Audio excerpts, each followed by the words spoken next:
So we would like to, the purpose of this meeting would be to, the main purpose of this meeting would be to come to an agreement on the way forward with the working group, which is the milestones and work items. We would like to spend the amount of time necessary for that, and hopefully come to an agreement. And depending on if time remains, then we may have a presentation by Ed about security protocol. We are really lucky to have someone who volunteered to be a working group secretary, Ed.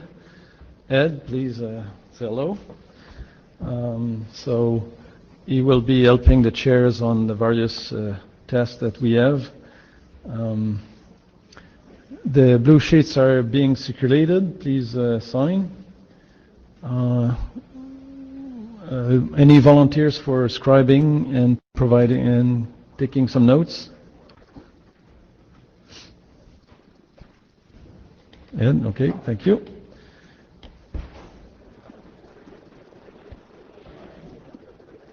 Any changes you want to see on the agenda?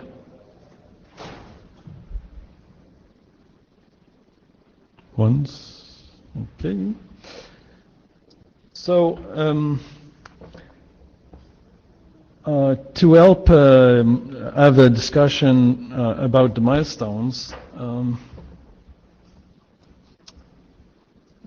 let me see if this goes well.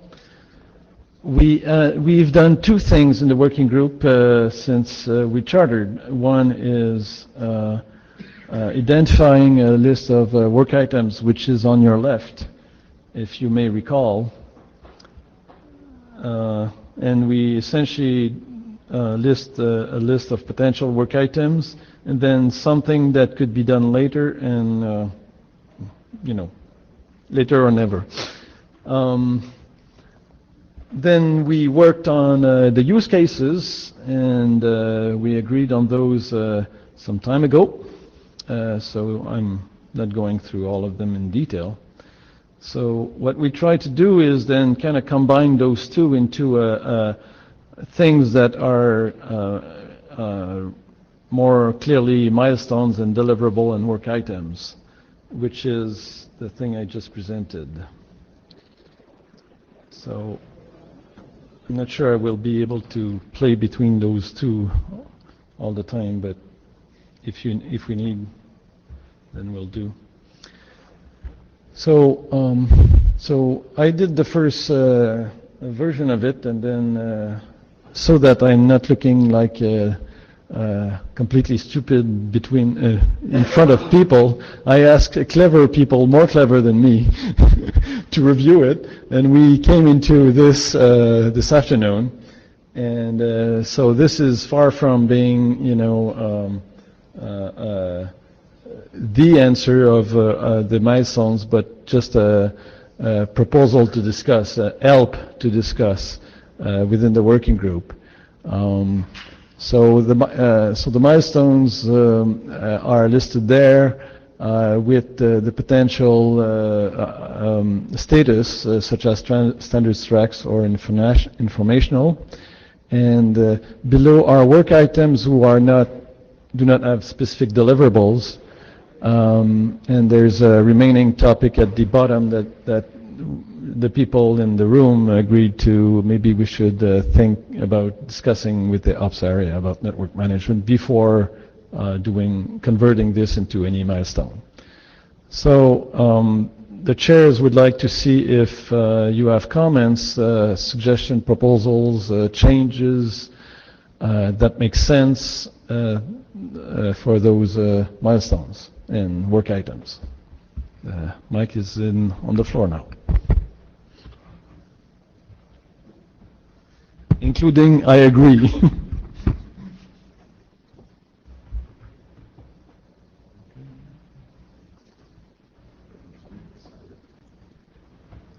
World's shortest work group meeting.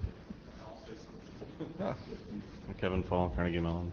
So in listing these, you mean to achieve some consensus document results on each one of these things? Is that what you mean by is that the semantics of it being up here in a bullet? So, you take this one. So, these will be milestones. Use the mic. Oh, yeah, you need to be in front. Okay, so, so each of these will be milestones, i.e. documents, deliverables, right? Okay. Where the main topic of the document is there, I guess what I'm really saying is, for example, if you have hop count on there, and it is determined at some point that having a hop count is not a good idea, there would be a statement in a revised 50/50 about it. These are the topics that looks like should be touched there, but we may, the working group is God, right? Yeah, well, I just said, in putting the bullet there, you're saying this should be covered somehow, right? Wait. Discussed. Right. This is not necessarily what will be in the final document. I know, but this is the working consensus about what would be touched in the document, right? And, it doesn't make sense, then we just remove it. But I don't think we need to specify the whole table of contents of each document at this point.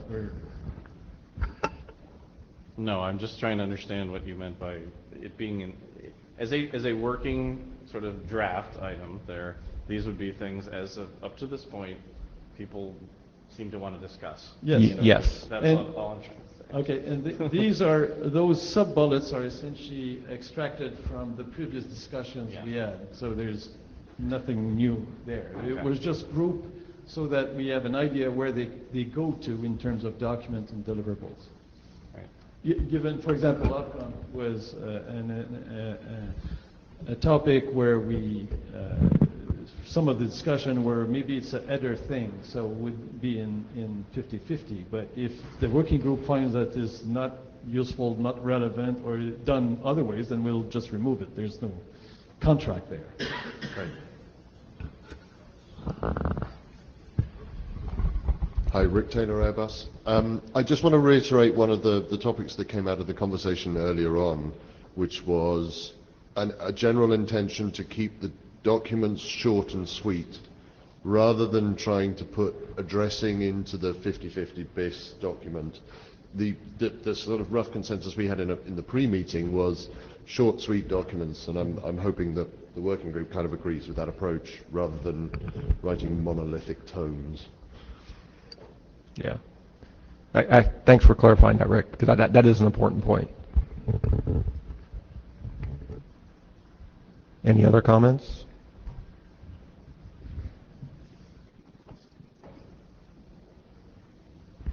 I think the chairs would need to know, and the 80, that you support this. So it would be good that you come to the mic if you support or you disagree.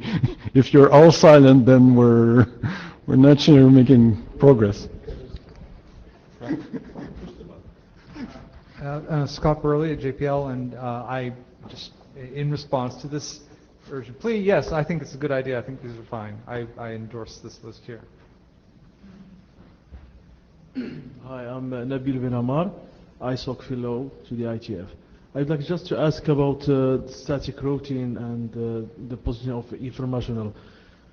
Should this working group tackle the routing protocols used in DTN and in different environments like vehicular delay tolerant networks like Epidemic, MaxProp, and other routing protocols to test and to have an idea about the feasibility of these routing protocols on these days DTN, or it's something else?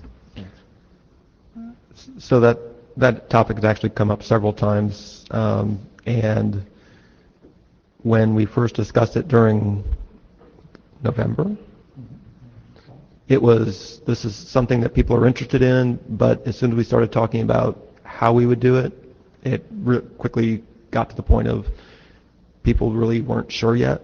So it got put on the list of secondary items. One way of looking at that is there are things that we could potentially talk to the DTN RG about to see if there's interest there to start picking up this stuff, with the idea that we have a path for taking work out of the RG and bring it into the IETF for standardization if there's something that fits in there. But right now, I don't think that the dynamic routing within a DTN is something that we really would bite off here. That didn't seem to be at the top of the priority list during our discussions. Bob? Yes, Bob Cole, and I'm coming into this late, so kick me out of here if I... Okay, sit down. The bullet on convergence layer adapter requirements.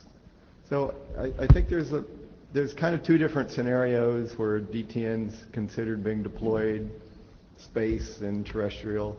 Does it deserve a bigger requirements discussion about, when you get into trade-offs between large bundles, small bundles, error correction, how to converge on, a noisy DIL environment versus, long distance, high delay. How do you make those trades in this working group? So, Scott, you can jump up and correct me if I say this incorrectly.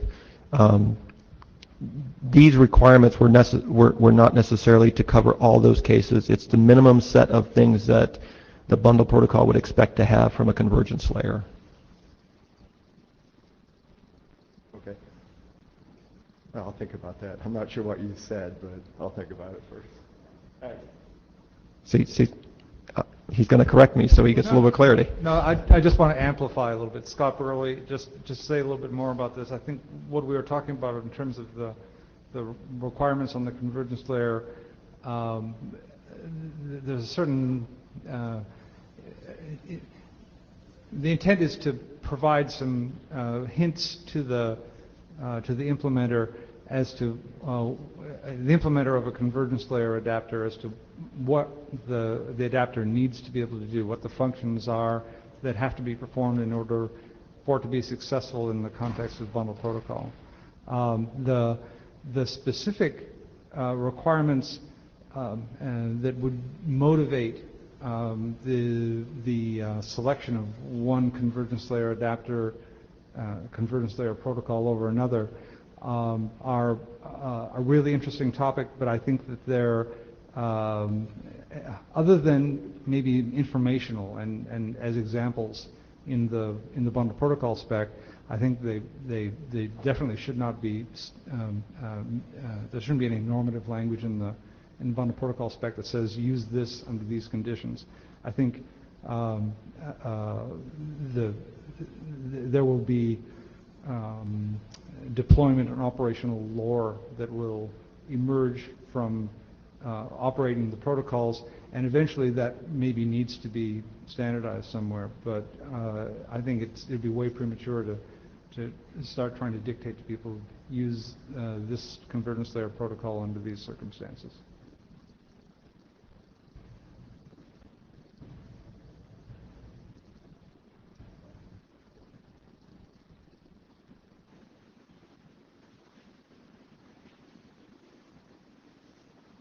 Ron Eintveld. To me, this looks like the list that we agreed upon in the interim meeting that we had in December, the WebEx meeting. So, yeah, I support this.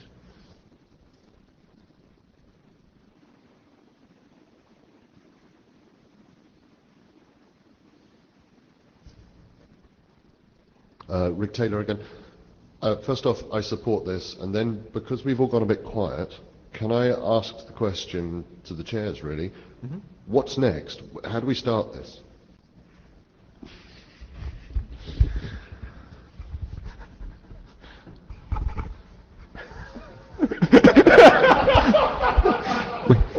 For those of you not paying attention, we were trying to get Martin's attention.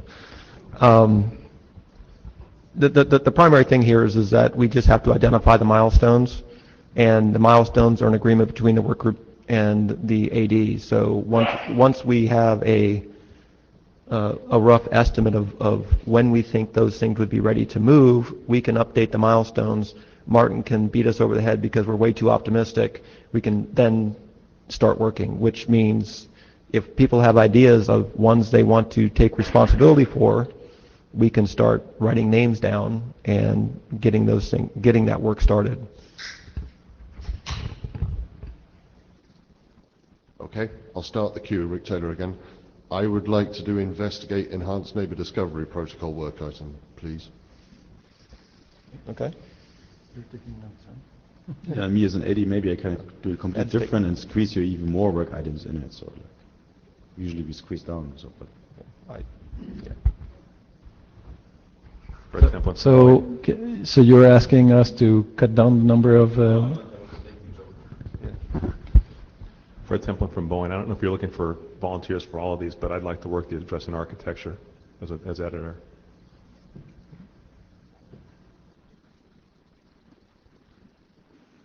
John Dowdle, Airbus. Yes, I support this. I'd like to pick up the static routing.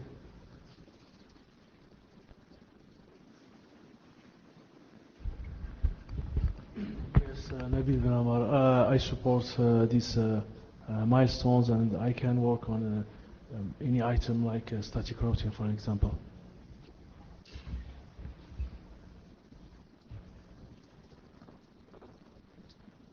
Scott Burley again, and I would happily volunteer to work on the revision of RFC 5050.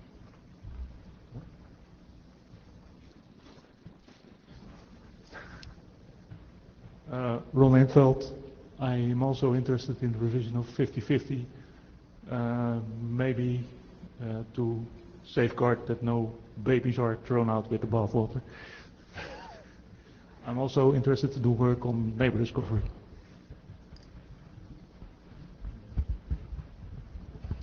Kevin Fall again, +1 for the 50/50 part. Also, there's a legacy thing in enhanced neighbor discovery that I think never became an RFC out of DTN RG that may be worth discussing, that I'm happy to do so as well. I hope our secretary is taking notes of names. His fingers are smoking. Fred Temple and Boeing again. So I should also say we're investigating security key management and put out a requirements and design draft on that we announced on the list.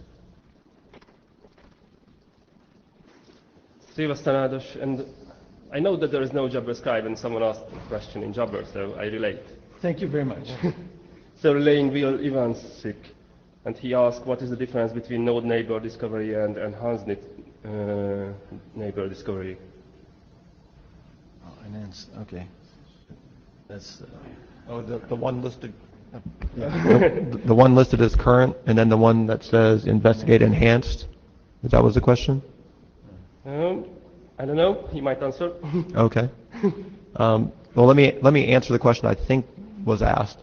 So the one that's listed above in milestones is taking what was done in the RG and standardizing it.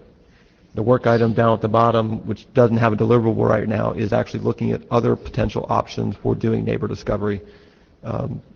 Rick had actually mentioned one that was in the Man A working group that may have some applicability, but we need to determine if that makes any sense. Okay, I think he's satisfied, or he can ask. Thanks.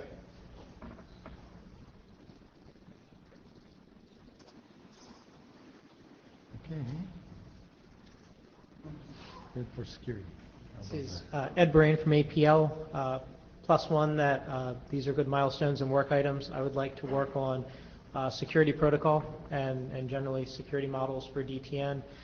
If you have come and volunteered, please see me at the end of the meeting so I can make sure that I have names appropriate. Thank you. Rick Taylor again. One thing these milestones and work items there's no dependency graph obviously here, and I know we're trying to do some of this work in parallel to show progress, but the 50/50 potential BIS is quite an important piece of work, and so I'm not sure how that needs to be recorded, if it does need to be recorded, but there has to be an understanding that some things have got to make progress faster than others. I just felt it ought to be said. Yeah, that's that's a good point, and what we'll end up seeing is that as far as advancing it for publication, 50/50 bis would have to go first, right? Scott Burley again, and actually along pretty much the same lines. If it is envisioned that we'll have a document for the addressing architecture, it's possible that might need to be developed before the RFC 50/50 document. And in any case, I'm volunteering to work on that one as well. It's very important to me.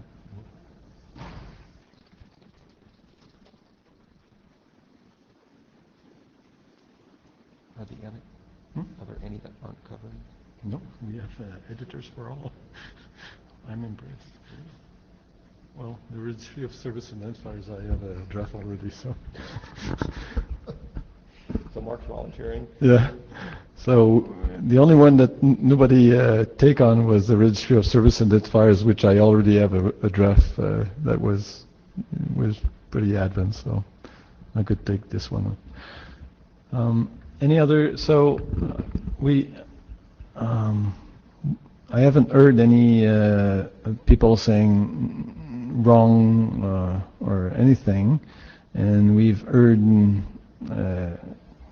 almost 2 editors or 2 people per document per milestone, at least, to be interested in working on them. So it looks, well, seems to me that we're pretty good for.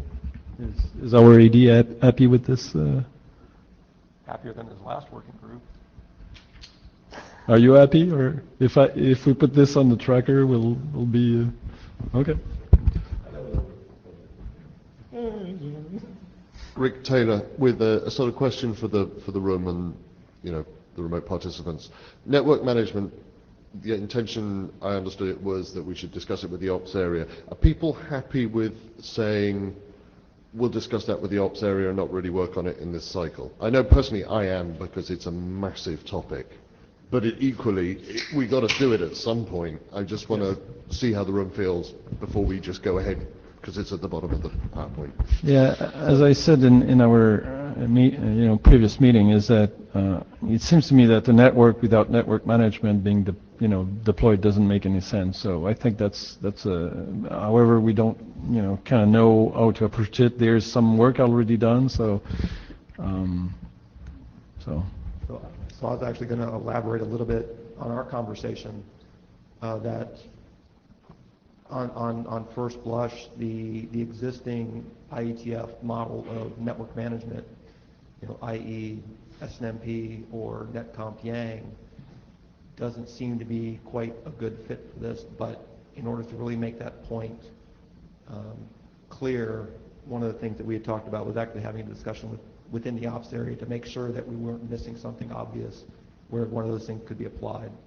So, part of the reason why it's listed down here as a question mark and a discuss is because we need to have that discussion before we start jumping into trying to write documents to cover that. Do we need a document saying, a sort of a position paper document saying, look, network management for DTN is a tough topic, that we can then take to the ops area as a position piece, or can that just be done in corridors? I don't want to make more work, but I'm wondering whether by not having something formal in the pipeline and relying on chats with ADs and that kind of thing, whether things will get dropped. If I'm not going to volunteer anybody to do this, but we developed the use cases on the wiki. I would have no problems with having another entry on the wiki that talks about the network management considerations, so that we have something concrete to show to the ops area saying, hey, this is what we're looking at, and it doesn't look like SNMP or Netcomp is going to solve that for us. Please tell us that we're wrong and that it will work, or help us understand what direction we need to be moving in order to do it. I want to try and keep it as lightweight as possible.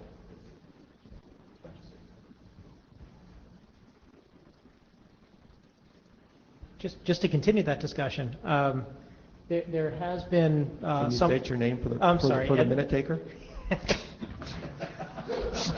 Ed, this is Ed, Ed Brain, APL.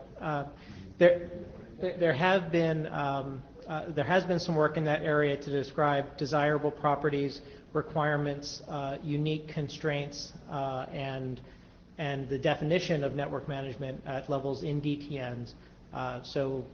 With working with anyone, I'm happy to pull that information together, put some information that we already have up on the wiki to start that discussion, because I do think we're reasonably far along in describing at least what we think the desirable properties for that would be. Great.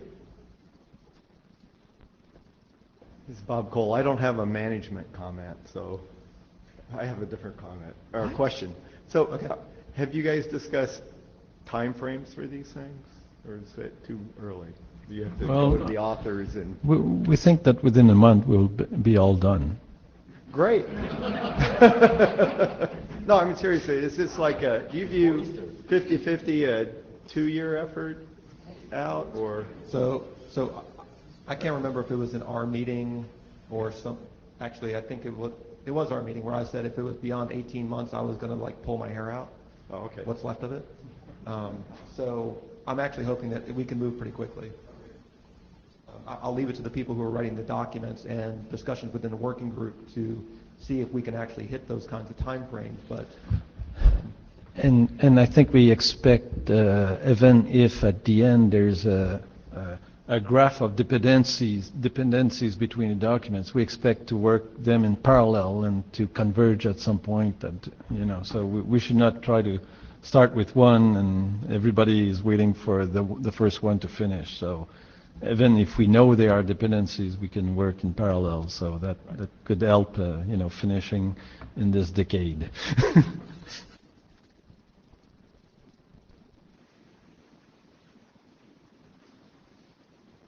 Any other comments? Rick can't make up his mind. I'm just making noise now. Rick Taylor again. Did anyone put their hand up to security? Because I know there's... Oh, Ed did. Yeah. Okay, I'll go and sit down again.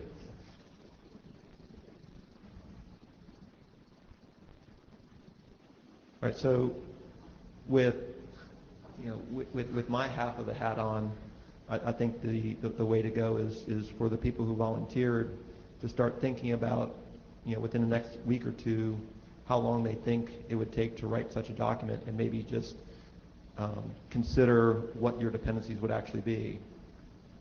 And that way, if we have that information, then Mark and I can take a cut at a more global list of deadlines that we can put into milestones, and then we can bring it back to the working group and just have a quick discussion on the list about it. Does that work? Excellent. Okay. Ed, you want to talk about your security, actually? I don't have your presentation, so do you bring your laptop or the whole shebang, or? I do have it here. When may I plug in? Oh, sure.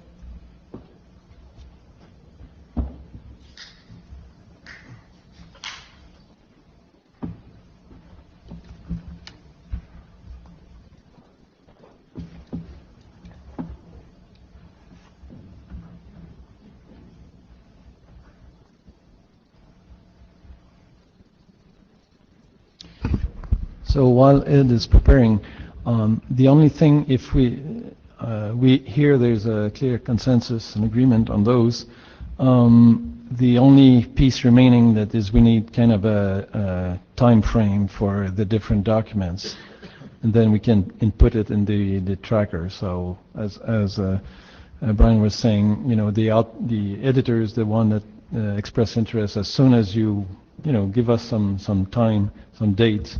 And then we'll put it. This is like the very last things that we need. Can you hear me in the room? Okay, so I wanted to talk for a little while about security models for DTN. We have something called the Streamlined Bundle Security Protocol. Just as a point of reference to help target the remainder of the discussion, Who here has familiarity with RFC 6257, the bundle security protocol? Okay, so that's a little less than half of the room. So we have, if you put an agenda slide up, everyone falls asleep, but if you put the agenda as part of the title, everyone says, that's a great title. Looking through the history, recommendations, implementation status, and what is there to do using this particular view of security, and whether this particular view of security is the view that we would like to adopt in the working group. So a quite simplified picture here, which illustrates some of the use cases that were motivating to our example, was how do we work at a variety of layers to secure things within our individual enclaves, between them, understanding that security may be different between enclaves at borders, and there may be obviously nodes where we don't have any trust model whatsoever. Originally, link layer security was how we did this. At the application layer, we need an end-to-end model because clearly when you have different classes of users coming into a system like this and reusing the individual links, you have shared access to the links and you need a higher level of fidelity. Additionally, from endpoint services that cross enclaves, if you need authentication, confidentiality, and integrity end-to-end, you may apply those services somewhat differently in your network, meaning that perhaps authentication or maybe just integrity within your enclave, perhaps confidentiality, and perhaps additional integrity between your enclaves. So in this model, how do we handle this at the bundle layer? So we came up with a set of desirable properties. I think I said desirable properties in the network management comments as well. It is a favorite term of mine. We wanted atomic services, and this is, again, pulling off of some of the insights from the original bundle security protocol. Each bundle has to take with it some of its security considerations, as opposed to relying on the underlying link to provide all of the security. And because of the disrupted and delayed and queued nature of bundles, it is best to keep the security services with the bundle itself and not as part of some overarching or encapsulating or supporting aspect. We focus on the services of authentication, integrity, and confidentiality, where we differentiate authentication and integrity by saying that authentication is single hop between security aware, single hops in the bundle network, and integrity is an end-to-end service. There are times when we need to take these atomic services and cascade them so that we can apply them multiple times. Now, this was an observation made in BSP, and the original 6257 mechanism for that was a little too recursive, and you could get into quite a bit of complexity as you cascaded these operations. But there are still cases where you may want to apply them, and what is the appropriate way forward, reducing complexity but also yielding the benefits that you need. And lastly, we wanted to understand where encapsulation provided services that could simplify individual security bundles. So taking all of that as the motivating problem and some of the desirable properties of a security model, we look at the R6257, which was the original security protocol. It came out in May of 2011. Has it been that long? It's been that long. It's May of 2011. We did initial implementations by a couple of folks. We did the BSP implementation at ION. The folks from LTS did an initial implementation at DTN2. The way that BSP worked was it uses the extension block mechanism to put the security primitives into the bundle itself, so that security is carried with the bundle, and it described 4 of them. A bundle authentication block or blocks, which served as a bundle hop to bundle hop, basically oftentimes a signed checksum so that you knew who the sender of the bundle was. You had integrity and confidentiality on the payload end to end, and you had something called extension security blocks, which dealt in some way with somehow applying security services to extension blocks, so that there was some ambiguity there. These services of authentication, integrity, and confidentiality could be brought with multiple blocks. For example, bundle authentication would typically have a block at the beginning pre-payload and also an additional block post-payload, so that if you were processing large bundles, You could look at a header but not have to worry about a remember result until you get to the actual processing perspective.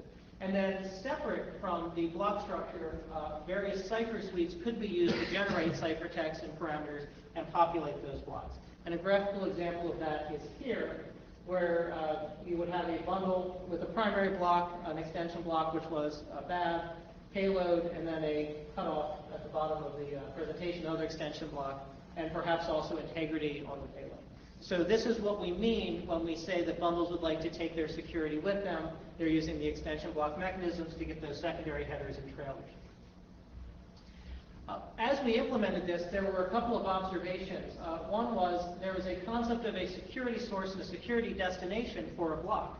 And the idea that this was supporting in cascading operations was that at some point in the routing of the bundle, you may get to a bundle agent that would say, from this point forward, you have to encrypt. Or from this point forward, you have to apply integrity. And when you get to another piece of the network, you can remove that.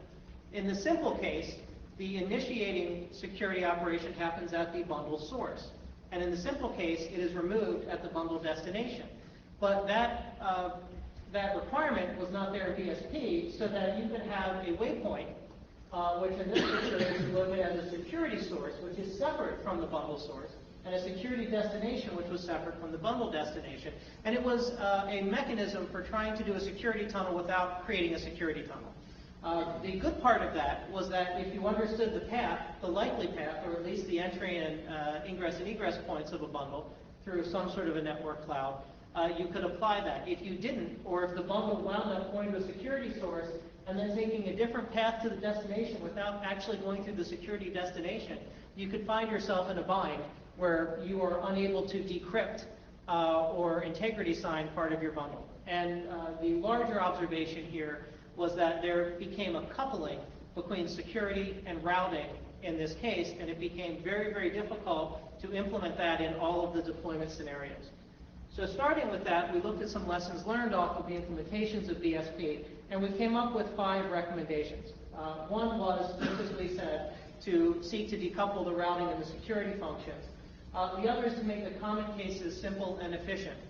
What that was getting to was making sure that as we had cascading operations, as we understood where blocks were being put, that we were able to create what we considered to be the general and most often used cases of integrity and confidentiality, very quick to process at the bundle agents. We wanted to make sure that all of the block types, not just the payload block, had the same basic security services applied to them. Integrity and confidentiality across all of the extension blocks. We wanted to make more deterministic statements about how we handled fragmentation. In the BSP, there were several cases where if you had security set in a certain way, if you did your fragmentation in a certain way, if you had partial reassembly or full reassembly in a certain way, you could get into lots of trouble, and there were many, many discussions and examples around that. And finally, looking through the BSP document itself, as the document evolved, we saw lots of different kinds of information being put together in a very large document. Rick, this is to your point about many small RFCs rather than the monolithic tomes. Generally, we pulled out protocol, policy, and configuration as kinds of information necessary for security model, but perhaps not necessary to be in a single document. So what we had proposed, I believe at IETF 87, perhaps 88, was to break this out into an overall security model for DTN, where we talk about protocols separate from best practices, separate from configuration and policy. So if we look at BSP, we claim that a streamlined version of that, whether it remains called the streamlined BSP or something else, could be brought forward, which was a simpler protocol that handled the desirable properties we were looking for in these models, but that other protocols, such as Scott's bundle and bundle encapsulation, and others that we have not completely thought of yet, would be able to be combined in a series of best practices to get the kind of security results that we need.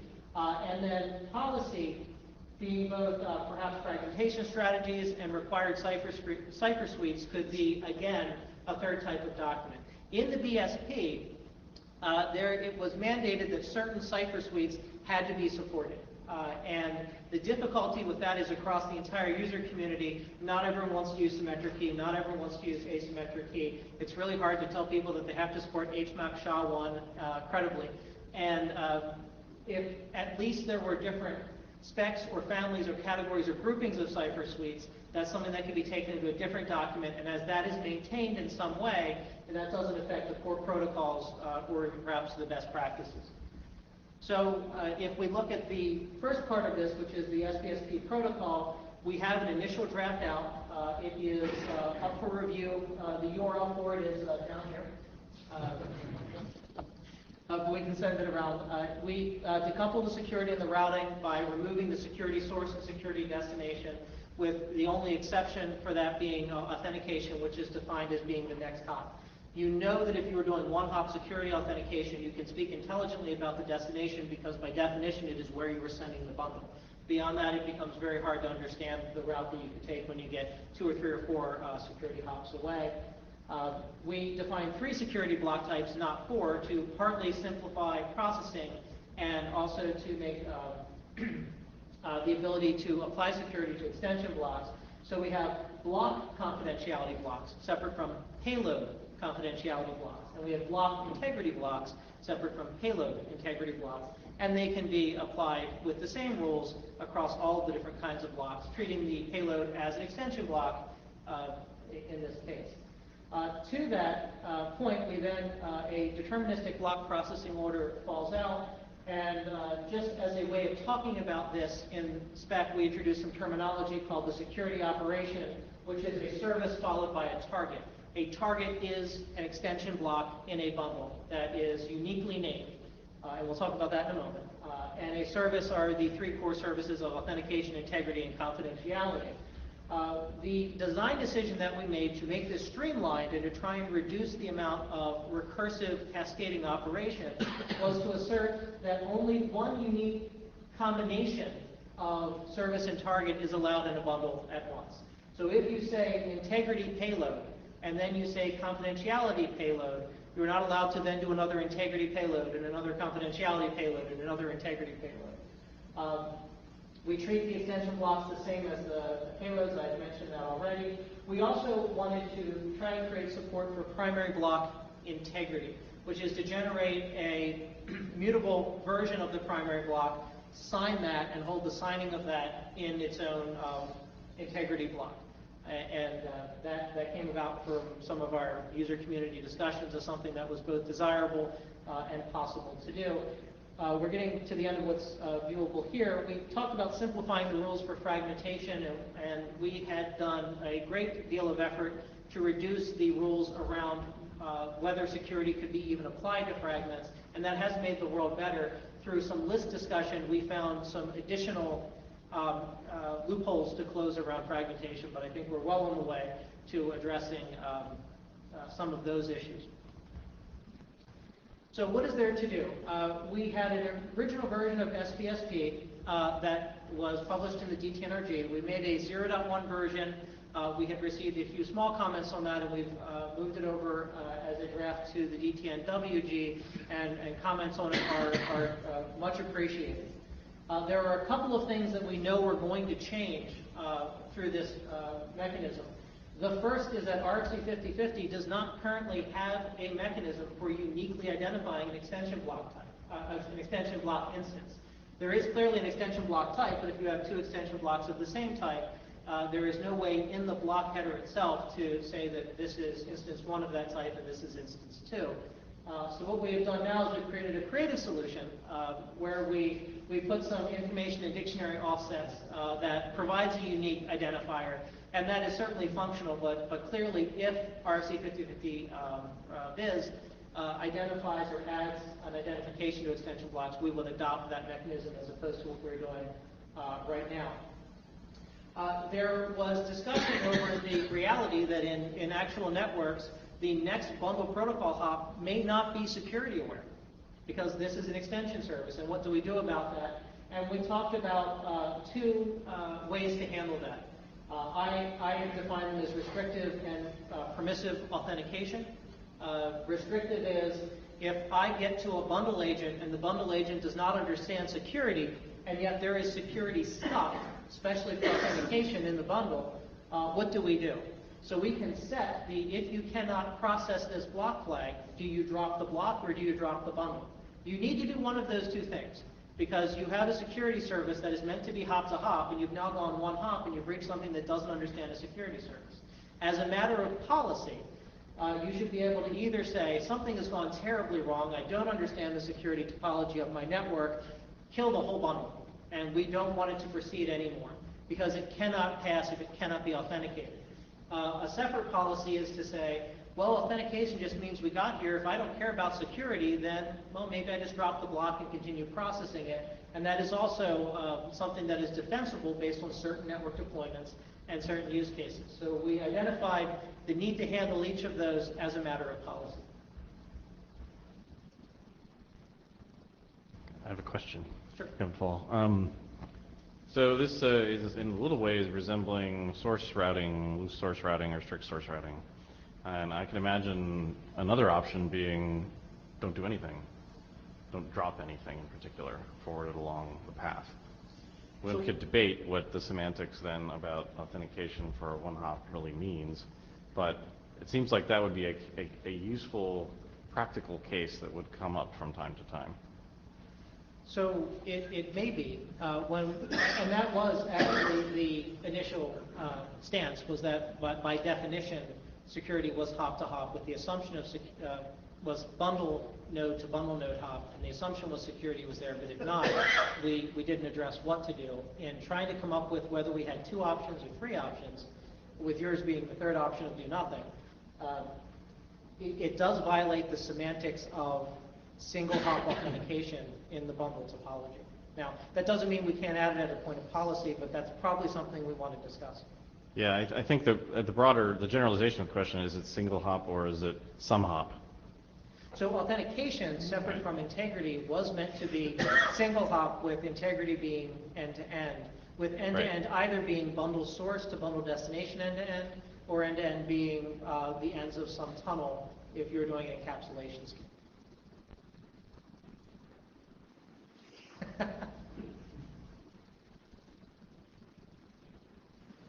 There has been some discussion on fragmentation and its interaction with security, and there has been a review on the block nesting restrictions.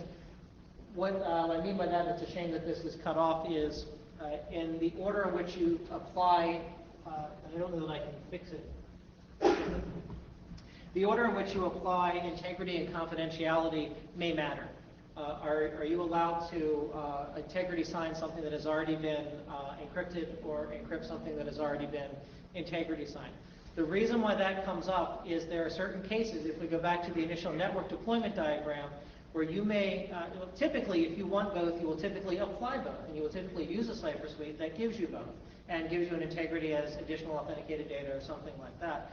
However, if your source says, please only integrity sign while you are within my enclave, and then if you have a border gateway that is then applying additional encryption because it is going outside of your enclave, there are examples where the source of a security block may be different than the bundle source, in which case you need to understand when and where you allow sources to be added by other bundles. And that is addressed in the spec. And a question came up on the mailing list of not whether we should enforce an ordering, but whether we had enforced the correct ordering, which was integrity over confidentiality as opposed to confidentiality over integrity, which is a minor point, but it was well, minor points are important when you're talking about security.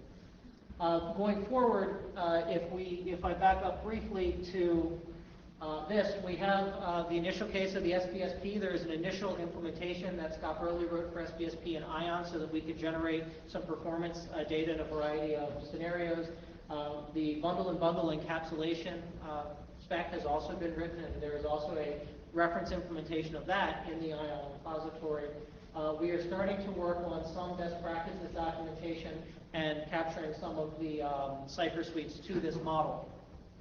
And where we are with that is, again, going through and trying to develop cipher suite specs for symmetric and suite B, and looking through some of the cases which may drive things like multiple parallel authenticators, which was a discussion item in the original BSP spec, as well as trying to identify what are the most sensible security compatibility profiles.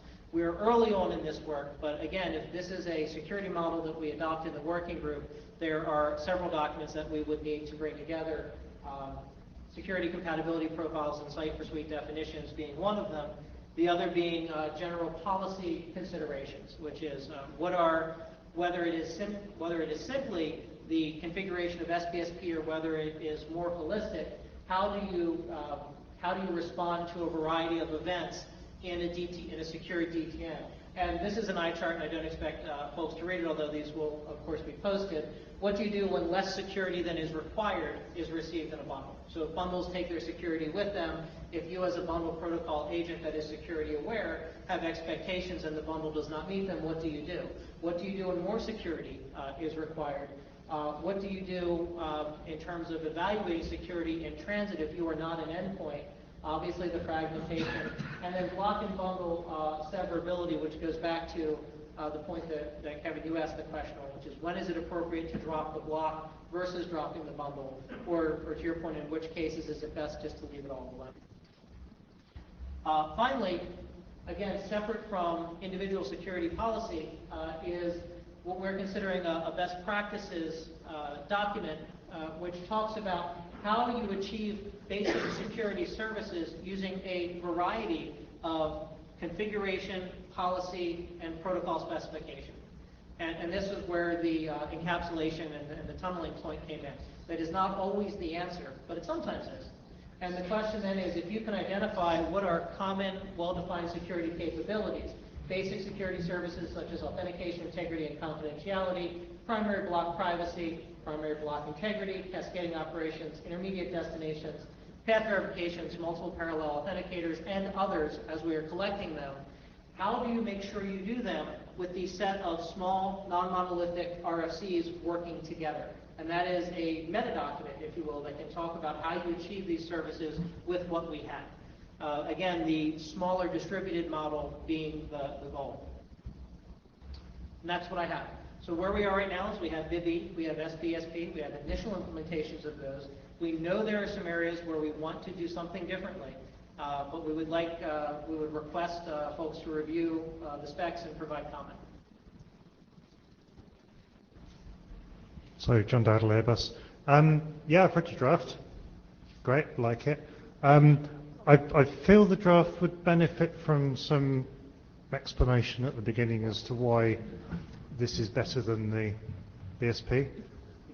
It might be there, I might have missed it, but I know you spent several slides discussing the whys and wherefores and whatever, and I guess we can't deprecate BSP. It's not an IETF thing to do that sort of thing.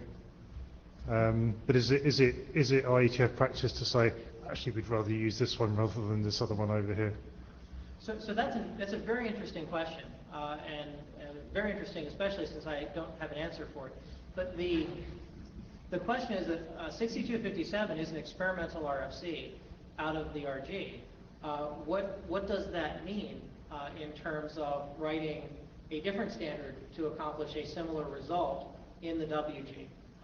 It is listed as reference, but do we continue to call this a streamlined bundle security protocol? Do we name it something else? Is there the feeling that it is changing or supplanting one or the other as we go forward? So I would appreciate any education or insight into how to talk about that. I'll comment, Kevin Fall again. You said a different standard, so that one's not a standard. Fair enough. Right, so as an RG, we're not able to do that. So I think you can make statements, though, when you say this is recommend. I mean, we could even take an action and retire the other document if it's time to do that. Right, so there's plenty of mechanism available, I think. Brian Haberman, who knows what hat I'm wearing. So in the IETF, we have any number of ways to say, do this instead of that. We can write a BCP that says, we prefer this way because of X, Y, and Z. Fine. The more useful way of doing it is to write this as a as a mandatory to implement specification. So if you're going to do security, this is the way you do the security, and ignore what's over there. I don't think we have to do anything with the security spec that came out of the research group. We just, as a working group, say, from our engineering perspective, this is the way we want to do it. Okay. So fair enough. And so whatever the recommended mechanism is, that is. Rick Taylor, Airbus. I'm assuming your intention is to keep this draft going through a few more iterations as it tracks the 50/50 BIS. So doesn't it make sense that BSP is for 50/50 V1, and this can pretty much be the security protocol for 50/50 BIS, and then there isn't really an issue there? No, that you couldn't right. They sort of naturally deprecate each other correctly. Well, so what I should have expanded on a little bit is when we write the security consideration section for 50/50 BIS, Yeah. we say, do this one. Yeah, because BSP was never built for it, has not been updated, it won't fit. Right. Yeah. Oh, fair enough. Process-wise, we would, as working group, we need to first have the milestones and also agree that this is the right document to start with as a security protocol. So we need to get consensus that this is the way to go first.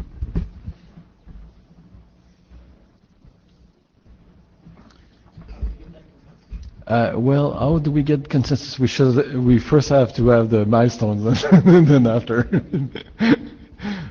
So I will be hunting all the document editors, volunteers to get some time frame they want, and then we can start this. Any other comment?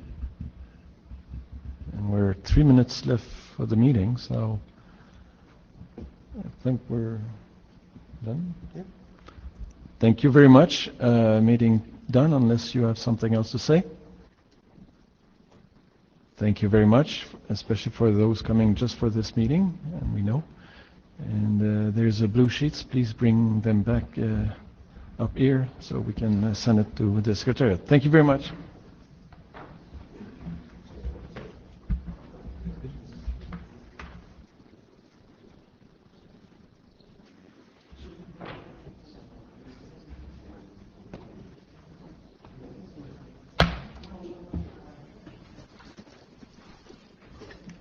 Sorry to put you on the spot, but we need to get the working group needs to. He was telling me he was sleeping, so.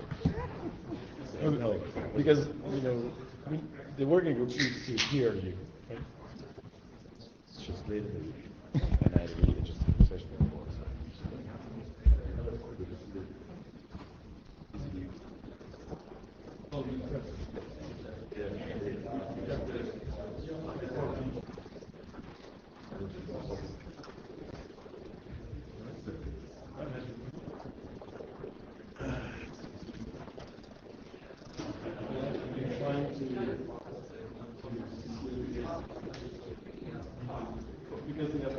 The sheet doesn't come to me.